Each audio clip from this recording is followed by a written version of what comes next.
Fable III, I play Sabine. I am Sabine, elder of the Dweller tribe. This is my first experience voicing a video game. So what drew me to it was the team, how committed they are, how well organized everything is, and how beautiful the game is. There is, I think, some loose connection between a character I played in a film called The Last Legion and Sabine. They're both in the same part of the UK. They're both from Wales. All right, I'll shout. Sabine's History of the Dweller Tribe. And I apologise to any Welsh players of the game for my Welsh accent, but I did have a go. So royalty walks into our home. A princess, no less. You're a long mile from the castle, princess. What do you think of our home, then? Do you like what your brother has done to us? In Fable III, I played Teresa, who is a seer who was blinded in her youth.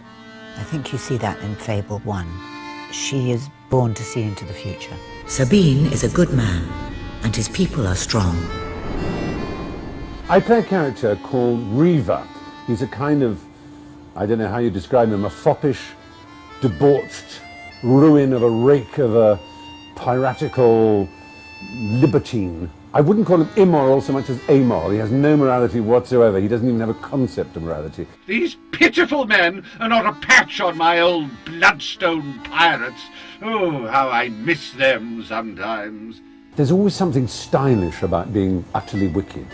Hey, Master Weaver, you think anyone will actually get this perfect score? No need to get restless, sweetheart. Barry Hatch is here to take care of you. Fancy a quick jig?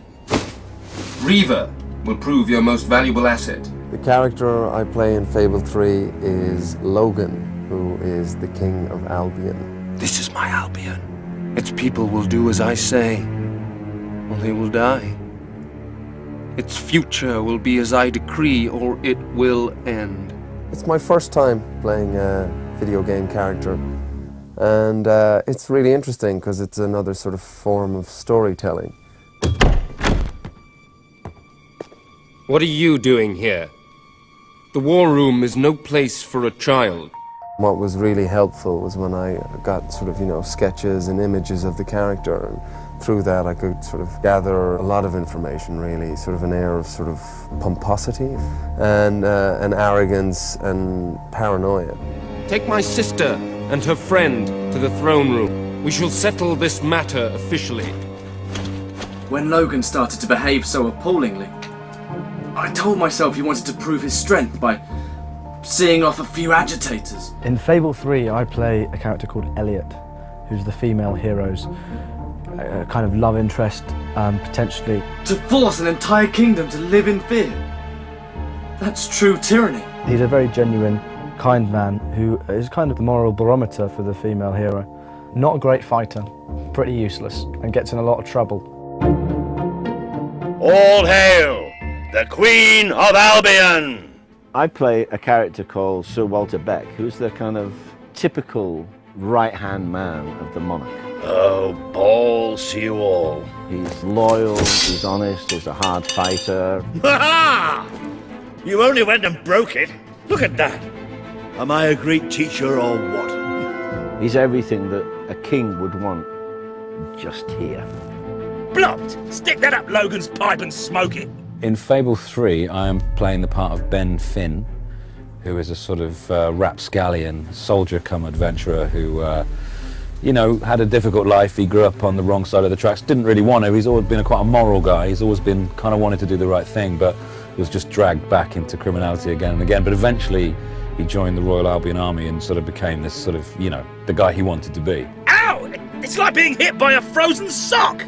I played Jasper, who is the butler at the Royal Palace, and he was originally butler to the king who's gone all wrong. And now he is the great and faithful and loyal attendant on the young fellow who's going to become the hero, or the young girl who's going to become the heroine.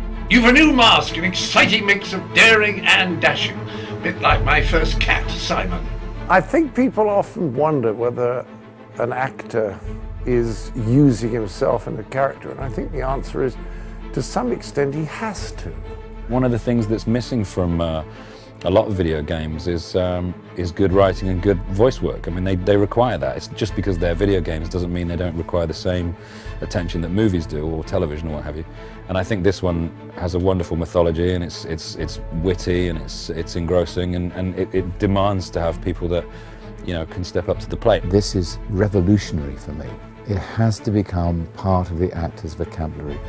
We have to join in or perish. Okay, you're ready? The video's ready? Are you ready? A wolf has been hit! Oh, no, actually, could I do that again? It sounded a little bit grand. Could very well destroy the Kingdom of Albion. Just like that poster. And is my cappuccino here yet? The shambles!